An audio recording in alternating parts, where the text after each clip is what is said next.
Street Genius, Part 33. Another few years went by, and the Philippine locals, sick of being terrorized, finally armed themselves and began firing back.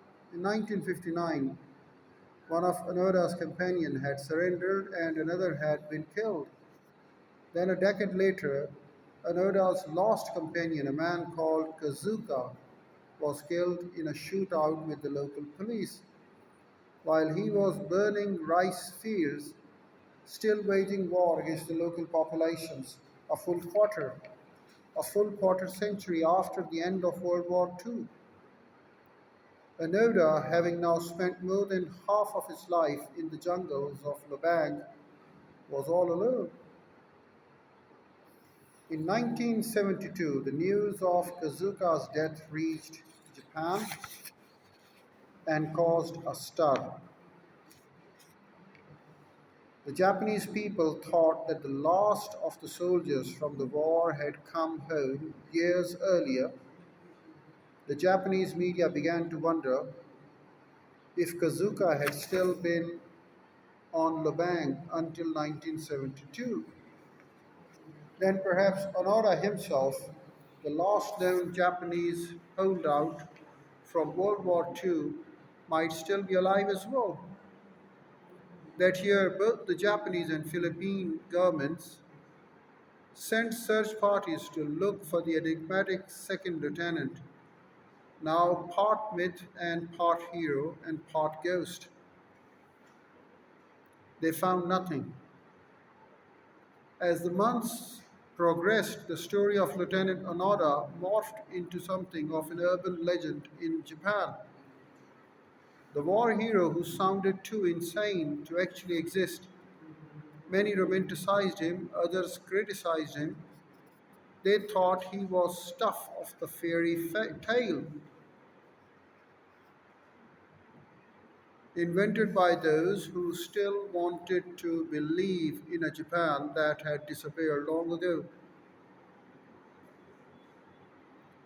It was around this time that a young man named Norio Suzuki first heard of Onoda. Suzuki was an adventurer, an explorer, and a bit of a hippie. Born after the war ended, he had dropped out of school and spent 4 years hitchhiking this way across Asia, the Middle East, Africa, sleeping on park benches, in strangers' cars, in jail cells, under the stars. He volunteered on farms for food and donated blood to pay for places to stay. He was a free spirit and perhaps a little bit nuts. In 1972, Suzuki needed another adventure. He had returned to Japan after his travels and found the strict cultural norms and social hierarchy to be stifling. He hated school, he couldn't hold down a job, he wanted to be back on the road, book on his own again. For Suzuki, the legend of hero Onoda came as the answer to his problem. It was a new and worthy adventure for him to pursue. Suzuki believed that he would be the one who would find Onoda. Shore search parties conducted by the Japanese, Philippine, and American government had not been able to find Onoda.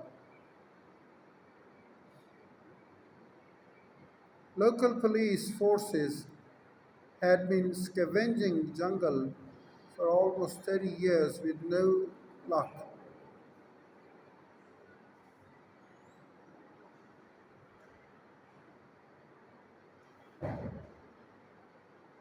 And it continued.